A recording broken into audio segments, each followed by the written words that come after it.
And just to let everybody know, we do have several seats available in the front over here on this side. There's additional seating in the balcony as well. And on behalf of the family, I want to thank everybody for joining us here in the synagogue, as well as those who are watching online. Gentle reminder before we begin, if we could ask everyone to please take a moment to have their phones turned off, not to disturb the sacred funeral service for Ronald S. Davis of blessed memory. Officiating our service today is Rabbi Wendy Geffen and Cantor Ross Wallman. Thanks, Yehuda. A few more seats in the front for anyone who would like them.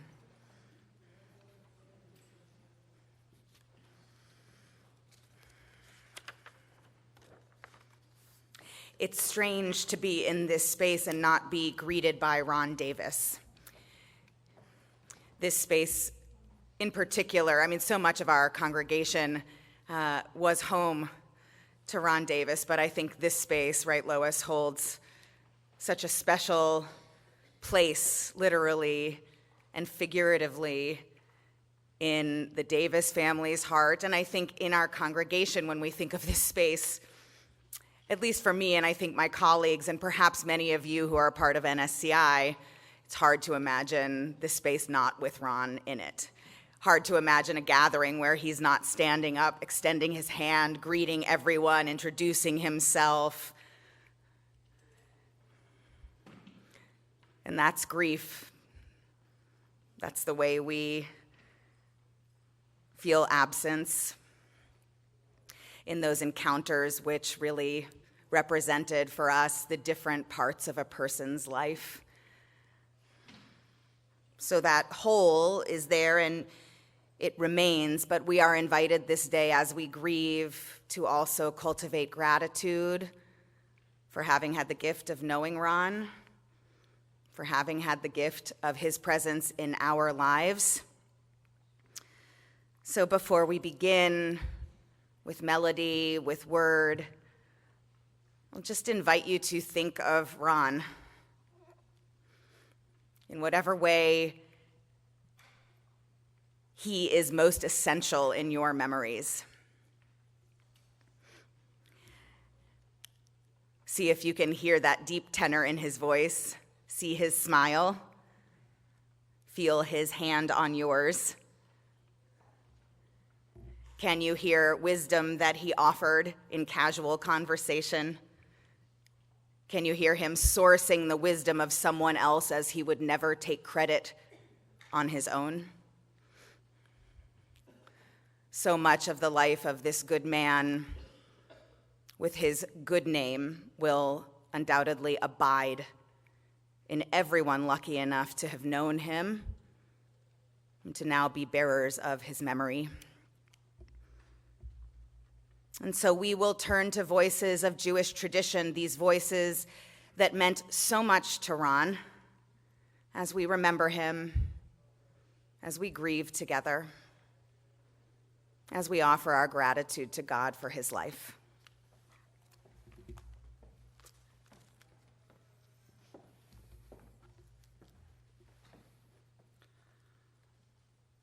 Adonai roi lo echsar bin ot dashe yarbitzeni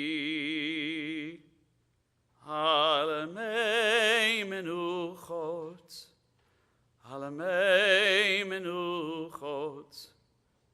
yenaleini Nafshi yishovev, Yancheini v'maglei tzedek. Yancheini v'maglei tzedek. Leman neshemo. Gam ki elech begeit צל מוות לא ירא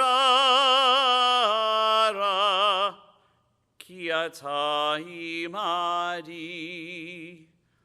שבטך ומשענתך המה ינחמוני.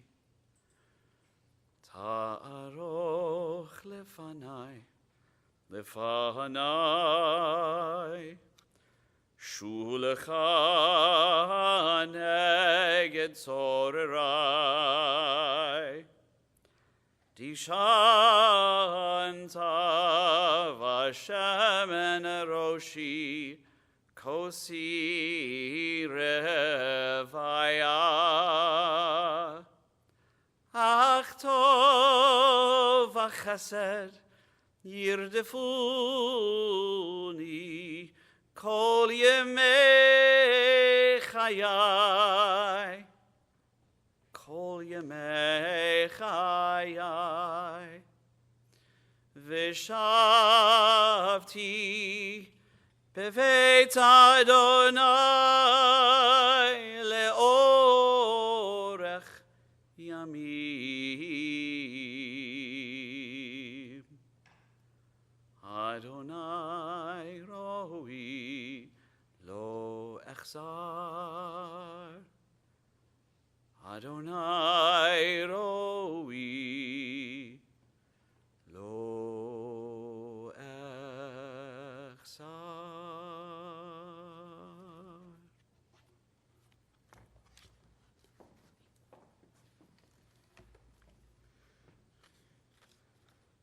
Those Hebrew words that the cantor just chanted are the words of the 23rd Psalm. You have them written in translation on the inside of the pamphlet you received when you came in.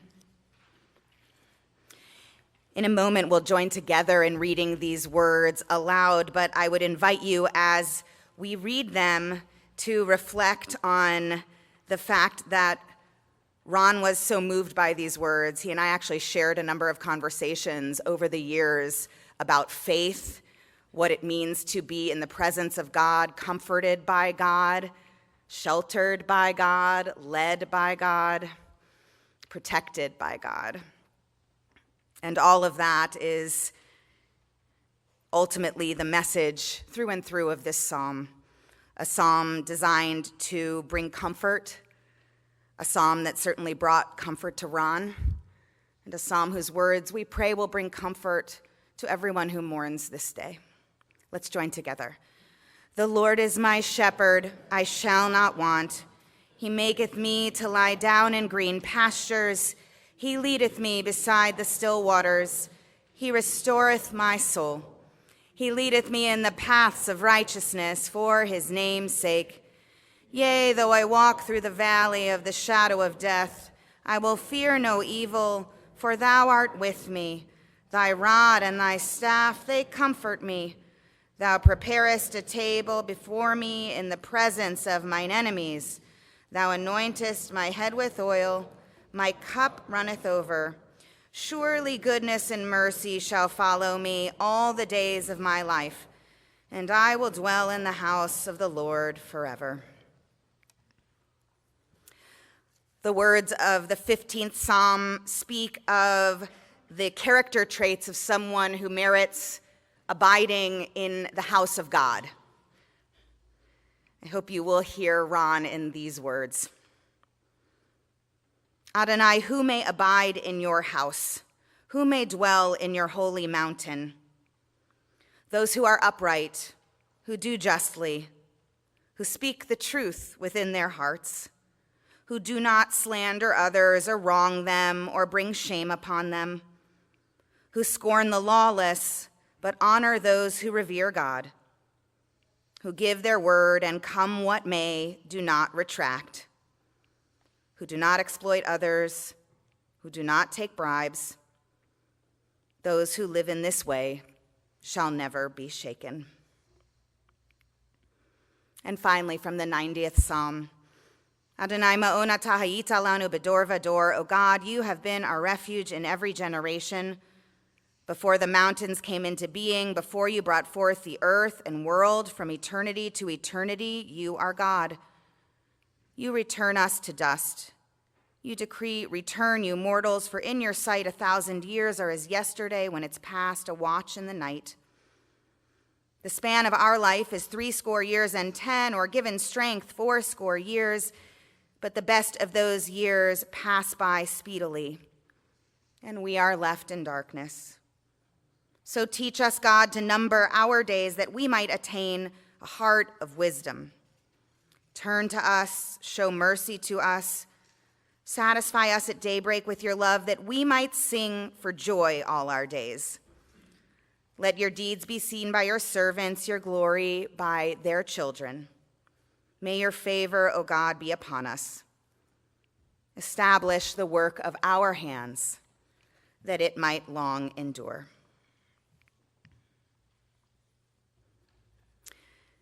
This day we are here to remember and pay tribute to the Honorable Ronald Davis. For nearly 3 decades, that's how people addressed him.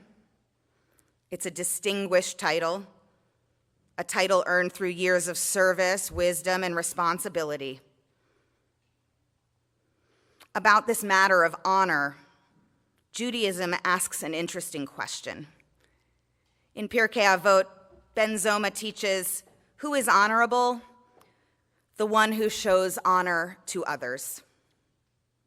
Not the one who receives honor, not the one who possesses authority, not the one who has accomplishments or titles, but rather the truly honorable person is the one who treats other people with dignity, respect, kindness, and decency. And that title fits Ron Davis just perfectly. Because long before Ron ever sat on the bench, Ron had learned how to honor others. Ron was born on March 2nd, 1933 in Chicago to his parents, Alma and Eddie. His older brother, Mort, had arrived 5 years earlier, and from the beginning, Ron knew the blessing of family. Raised in West Rogers Park, Ron loved to joke that he was the king of Mozart Street. And perhaps he was. He organized all the neighborhood sports. They were played sewer to sewer. The cable at the alley would become the crossbar to kick the extra points and field goals. They also played line ball on the street, and in Ron's words, it was terrific. They played football down the street at Quinn Park. Ron was captain of his neighborhood team. As such, he would take little leather samples from a furniture company and paint numbers on them to dole out to each player. Each number, can you guess, represented a Notre Dame football player. And Ron would call each player out not by the number they were given or by their own given name, but by that Notre Dame player's name. In the huddle, he would call the play, and he would be Angelo Bertelli, the Notre Dame quarterback, and would then call each of the other players by their appropriate names. And apparently, everyone loved it. Ron adored his parents, with whom he lived until he was married, and he cherished his older brother, whom he called the best brother. Mort took Ron everywhere, included him in everything. Their bond was one that Ron treasured all his life. Ron attended Boone and then Senn High School, years he remembered with tremendous affection. Senn gave him friendships that endured for decades. No one will be surprised to know Ron was an excellent student and an athlete who ran track and was a football quarterback there until a shoulder injury his senior year. Ron loved Notre Dame from the time he was a little boy. His brother had taken him to his first Notre Dame football game at Wrigley Field, and from then on, he knew the names of every player, the scores of every game. As time passed, his interest in Notre Dame expanded beyond the football team. He became infatuated with learning every detail he could, Whenever he was in a library, he'd read about all the aspects of the school, and when family members or family friends would come over, he would challenge them with the phrase, "Ask me anything about Notre Dame." And he always knew the answer. Some people direct their gaze toward the promised land of Eretz Yisrael. For Ron, his eyes were directed singularly to a different promised land in South Bend. Ron's matriculation at Notre Dame in 1951 was indeed the fulfillment of a lifelong dream. There, Ron was the only Jew in his class, but he always said he was treated warmly and with respect. His parents didn't really have concerns about his attending a Catholic university, and the university granted him a formal dispensation from Mass. Instead, every Friday night, Ron would travel into South Bend to attend Shabbat services. When his classmates would say, "Hail Mary, full of grace," before each class, Ron would say, "Shema Yisrael." When his classmates would offer a blessing before eating, Ron would say, "Hamotzi." Though Ron was raised in a Jewish home where his mom lit Shabbat candles every Friday night and his parents ensured he received a Jewish education, as a young person, Ron has shared that he was not particularly interested in his Jewish identity at that point in his life. But his time at Notre Dame changed that trajectory. As Ron credited his years there, especially the wisdom of Father Hesburgh, was showing him the importance of Judaism and for creating an environment that nurtured regular Jewish practice that could and would infuse every part of Ron's life from that point through the rest of his life. After 2 years, desiring a larger Jewish community, Ron transferred to Northwestern. He joined Phi Ep, a Jewish fraternity, and he graduated in 1955. He then went on to earn his law degree from Northwestern in 1958. Notably, Ron never saw these schools as competing loyalties. He proudly considered himself a graduate of Northwestern and a member of Notre Dame's class of 1955. As the famous fight song says, "Cheer, cheer for old Notre Dame. Wake up the echoes calling her name." For Ron, those echoes never stopped calling. He remained connected to Notre Dame always. He and Lois went back each summer for so many years for seminars and symposiums where they would spend 1 to 2 weeks studying and learning. And of course, there was the unbroken thread of Notre Dame football. During college, a summer job with happiness tours allowed Ron to travel the country, a fitting experience for someone who loved adventure, flying, and delighted in meeting people wherever he went. Ron became a trial lawyer, and after a long career, he eventually fulfilled another dream he had carried for many years. He became a judge in the Circuit Court of Cook County. For 28 years, the Honorable Ronald Davis served the people of this county. He always believed the law was a way to serve others. He was active in the Chicago Bar Association, the Illinois State Bar Association, the Decalogue Society, and he served as president of the Jewish Judges Association. But what Ron loved most about being a judge was not the prestige. He loved marrying couples. How fitting that the one who spent his life bringing people together would have the joy of officiating at the marriages of his daughter Susie to her husband Ira, of his son Rick to his wife Maura, and even his sister-in-law Jean's granddaughter to her husband. And Ron loved being able to make a difference.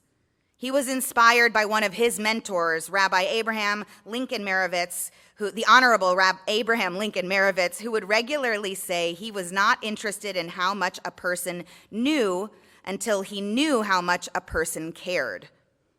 As well as noting, and this is a quote Ron would often say, "One person can make a difference in the lives of others," and then asking of anyone he encountered, "Did you do your little mitzvah today?" These were words that Ron tried to live by always, in the courtroom, out on the street, and of course, with how he was with his beloved family. In 1964, a young woman named Lois, finishing her last year of college, volunteered alongside Ron through the Young People's Division at JUF. They were planning a breakfast fundraiser. This catalyzed Ron asking her out. Afterward, Lois went home and announced to her parents that she had met someone very cute. It didn't take that long. The following year, on July 25th, 1965, they married at the Standard Club, followed by a honeymoon in Miami Beach and Nassau. And they built something really beautiful together from that moment forward. Lois describes her marriage to Ron as simply this: it was wonderful. They were deeply compatible. They had different interests, but they delighted in sharing their interests with one another. Ron accompanied Lois to the theater, art events, and music performances. Lois accompanied Ron to Northwestern and Notre Dame football games. They honored each other's joys. More than that, they honored one another. Ron adored Lois. He appreciated her. He respected her. He thought that there was not one part of her that was not adorable. He loved being with her. And Lois was endlessly proud of Ron and all that he accomplished. Her devotion and loving care, especially in these recent years, well, this stands as testimony to a love that was truly unconditional. Ron and Lois were truly the most devoted partners to one another. And though they enjoyed a vibrant social life, their most treasured and sacred times together reveal so much about who they really were together. Of course, there was attending Friday night services every week and always watching Seinfeld together before going to bed. Together, Lois and Ron shared nearly 61 years of the most beautiful, respect-filled, honorable, and wonderful partnership and marriage. Ron was a devoted father to Rick and to Susie. He wanted only one thing for his children: their happiness. He was always there. He cared deeply about their lives. Rick remembers a father who was always interested in wanting to know what was going on, always asking about Maura and Bennett too. Susie, Daddy's little girl, remembers how caring he was, even if they occasionally sparred over his insistence that breakfast was the most important meal of the day, and Susie was not a breakfast eater at all. Their childhood was rich with annual vacations, fishing trips, pool games, and treasured family traditions. Raised on old radio programs, especially The Whistler, Ron created his own version of this for his children. At bedtime, he would whistle the theme song and then tell stories inspired by the radio show and declare, "I am the Whistler." I can't do it in the voice of Ron or the radio show, but you can imagine it. Rick and Susie both say their father gave them a wonderful childhood and supported them in becoming who they wanted to become. Ron was also a wonderful father-in-law. Maura treasured his advice and kindness and loved seeing how much he loved life and loved people, and how universally he loved and was loved in return. Ira admired Ron's confidence, his presence, his deep sense of self. And of course, there was Bennett. Being grandpa was one of the great joys of Ron's life. Playing pool games, chasing Bennett all around, gin rummy, more gin rummy. Ron loved playing with Bennett, and of course, all of the kids and family did as well. Quirkle, too, became a family favorite. In recent years, when Ron's body struggled, there was one thing that could light him up. Bennett, you know that was you. As soon as Bennett entered any room, Ron's eyes lit up. These are Bennett's words: "My grandpa was a great man, and I love him." Ron was a wonderful brother-in-law, too, uncle to Carol and Lori, and great-uncle to Melissa, Jillian, and Allison, who were always so good to him. And there were so many special times spent with larger family gatherings, with the Davis sides and with the Comar sides of the family. Ron was a loyal friend. He genuinely loved people, He cultivated friendships throughout every stage of his life. He loved introducing himself by extending his hand warmly and shaking hands firmly. He loved to find connections, especially if someone had attended Sen or Notre Dame. He was a fixture in his morning groups, gathering daily at McDonald's in Winnetka and on weekends, first at Starbucks and then later at Hometown in Glencoe. People mattered to Ron, and so did relationships. And that's why so many people loved him. Ron and Lois together have been fixtures here at NSCI for decades. Ron chaired our religious education board and in that capacity served on the executive committee as well. He was involved in the Brotherhood and sought to be of Jewish service there as he, along with Lois and their kids, went once a month to Whitehall to lead Shabbat services for 14 years. They created their own 8-page Siddur based off the NSCI Friday night service. I feel like we need a copy of this these days. The congregation would be thrilled with an 8-page service.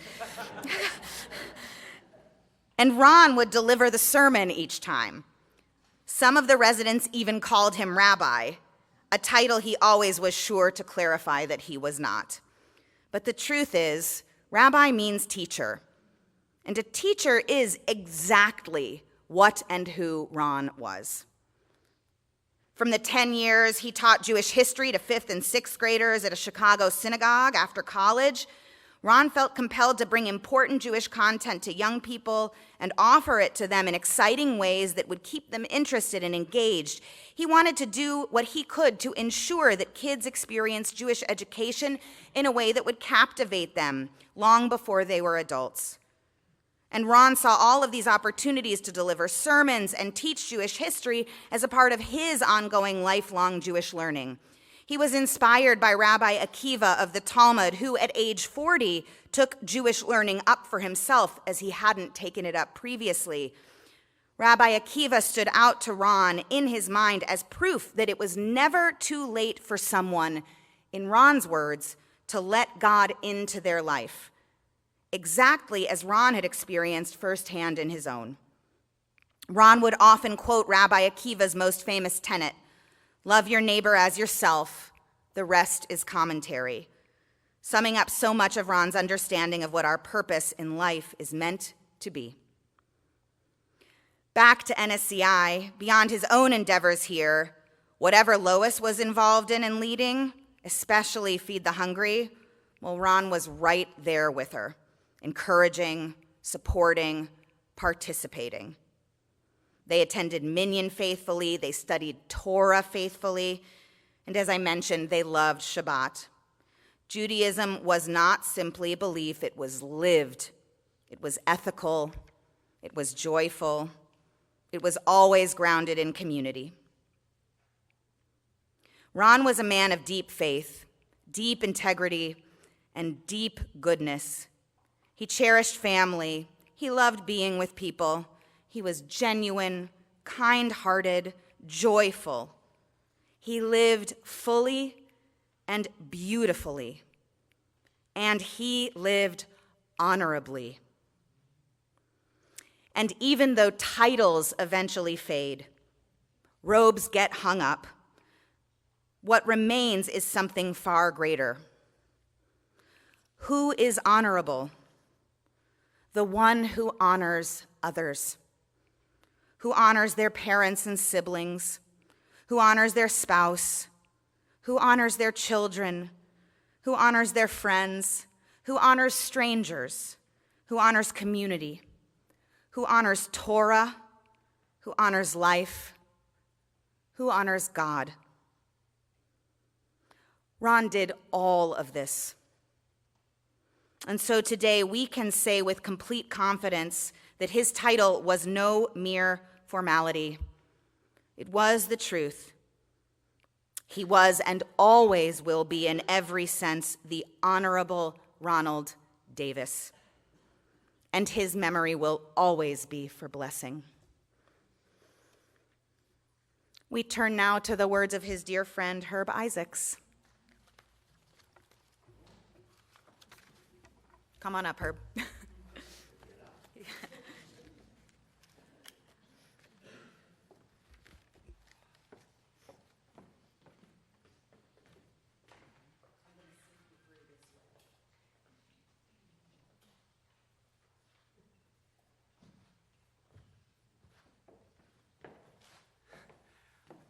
How do you follow that? You're going to do great. The rabbi covered everything. I'm overwhelmed with memories of many of the things that she mentioned. But I have to add, I had the privilege and pleasure of being with Ron Davis 70 years ago when he greeted me as a freshman at Northwestern, Phi Epsilon Pi fraternity. And the first thing he said to me was, hello, hello, hello, hello, hello. And I said, oh, hi. But we had a marvelous relationship, our pledge class, with Ron Davis. As you know, pledges can be somewhat harassed by upperclassmen. But with Ron Davis, no. Ronnie was our friend, and he was kind of a role model for us. I only spent 1 year with Ron Davis at Northwestern, but it was a very special year, and we had such a nice time talking about, I think we talked about Notre Dame. I think that was it. Could it be? Yes, it was. Ron was the quarterback of our football team, and he loved it. I used to stand by the side of the field watching him in action. He was very proud of the fact that he played quarterback at Senn High School. As Rabbi mentioned, he was injured. Otherwise, I'm sure he would have gone on to Notre Dame and been quite successful there as a football player. But as it turned out, as many of you know, Ron was there on working the bench with, was it Frank Leahy? No, that was nice. I had the name of the coach. But he was associated with one of the great coaches of Notre Dame. Very, very excited and proud of that. And of course, his NU Notre Dame and NU hat was infamous in later years. But I'm just reflecting on the fact that Ron was such a special guy for those of us who had the time to spend with him. And one side story is, I graduated. Ron went on to law school, and had a very successful law practice. And I graduated 3 years later and went on with my life into other areas. And in 1955, which the rabbi reminded me, I was on the Howard Street L station.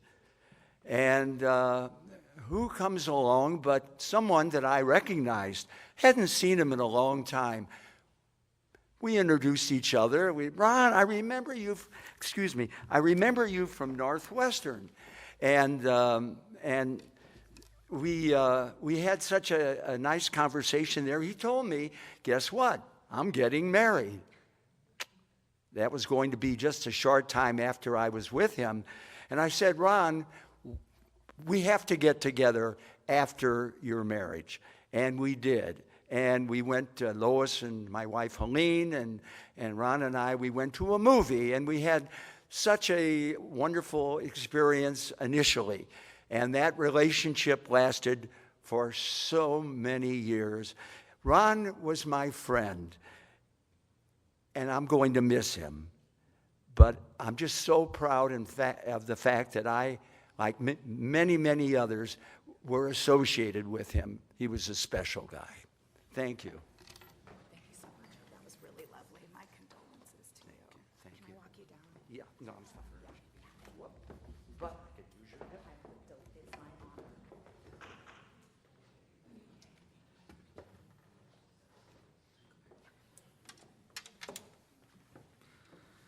I've only been at NSCI for 1 year, and I can't imagine Kabbalat Shabbat, Friday night services, without Ron and Lois in their usual spot. We still get to have Lois, thank goodness. Our Hashkivenu prayer, an evening prayer, calls us to, asks God to lay us down at night, to help us put down our troubles, and rise up again in the morning to peace, to quiet our minds and then reignite our passions in the morning. Further down in the text, Ushmortse tenu voenu, God, guard our going out and our returning. May we all merit that strength in the morning after we put it down in the evening. Well, Ron was never short of energy whenever I saw him. His enthusiasm in his eyes and his questions and his thoughtfulness was always so palpable. And though we will not see him rise, and though we will not be with him again, he was such a blessing. And when we put our troubles down in the evening and rise again in the morning, we can think of Ron and the blessing that he was for each of us in his way, connecting with us in our lives. Hashki Venu Prayer, melody by Craig Taubman. Hashki Venu Adonai, Eloheinu L'Shalom, V'hamidenu Malkeinu L'Chaim. Hashki Venu Adonai, Eloheinu L'Shalom, V'hamidenu Malkeinu L'Chaim. Ushmor Tzeiteinu, Uvoeinu, L'Chaim U'Shalom, Me'ata ve'ad olam.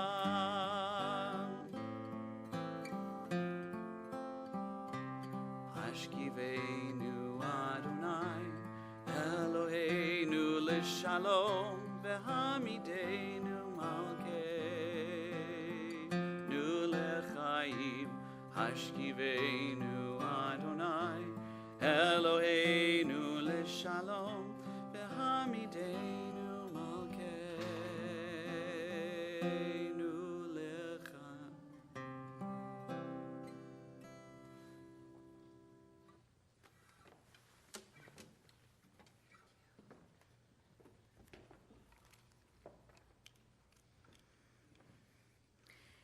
As we move toward the closing of this service this day, it seemed appropriate to share words that were meaningful to Ron, words of a poem that he was moved by, about which he learned from Judge Moravitz, because Judge Moravitz regularly read these words. And I think in so many ways it sums up the way Ron chose to live his life. Is anybody happier because you passed his way? Does anyone remember that you spoke to him today? The day is almost over, and its toiling time is through. Is there anyone to utter now a kindly word of you? Can you say tonight, with the day that's slipping fast, that you helped a single brother of the many that you passed?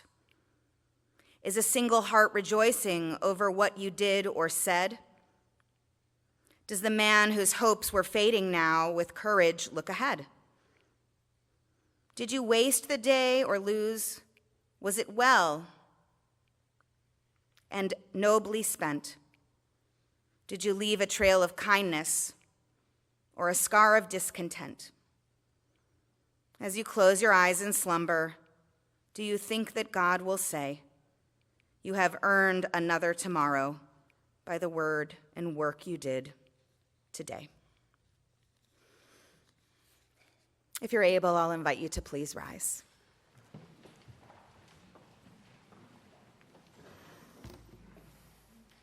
El Malei Rachamim, Shochein Bamromim, Hametzei Menucha Nechona, Tachat Kanfei Hashchina, Im Kedoshim Oteorim, Kezohar Harakia, Mazhirim et nishmat Ruvain shalach leolamo. Baal harachamim yastirehu beseter kenafav leolamim vitror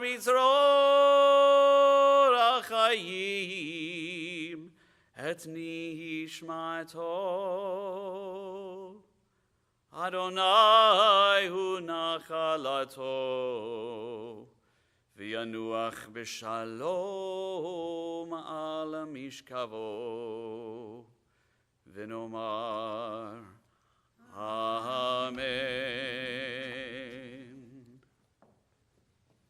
O God, full of compassion, thou who dwellest on high, grant perfect rest beneath the sheltering wings of thy presence, among the holy and pure who shine as the brightness of the firmament, unto the soul of Ronald S. Davis, who has gone unto eternity. Lord of mercy, bring him under the cover of thy wings, and let his soul be bound up in the bond of eternal life.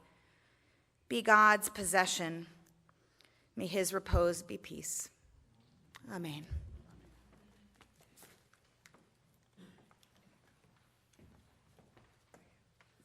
Friends, you may be seated. This does conclude our service here at the synagogue. The interment will take place immediately at the family plot at West Lawn Cemetery, 7801 Montrose in Norwich. The family will be sitting Shiva right here at North Shore Congregation Israel this afternoon from 2 to 5 p.m. Memorial contributions, Mr. Davis's memory, can be made to Feed the Hungry at North Shore Congregation Israel. That information is on the funeral service folder you received on the way in, and we have additional folders available for those of you on the way out, and for those who are online, that information is on the Funeral Hub website. For those who wish to join the family in procession to the cemetery, we will be forming a procession just outside in the synagogue parking lot. Please make sure you obtain an orange funeral safety sticker, which can be placed on the inside passenger side of your windshield. For an additional measure of safety, our staff will be placing magnetic flags on the rooftops of your vehicles throughout the procession. While in procession, please make sure your bright lights and blinkers are on at all times. Please drive as closely to the car in front of you as safety permits. We want to avoid any large gaps, especially as we go through the intersections. Please avoid texting or using your cellular device while en route to the cemetery. The following individuals have been honored to serve as pallbearers. When I call your names, if you could please rise and stand next to Mr. Davis's casket. Rick Davis, Tim Comer, Jay Harris, Bennett Davis, Jim Cooper, Allison Cooper, Melissa Superfine, and Jill Pearson. This time, if I could ask everybody to please rise as we escort the casket, the clergy and the family from the chapel.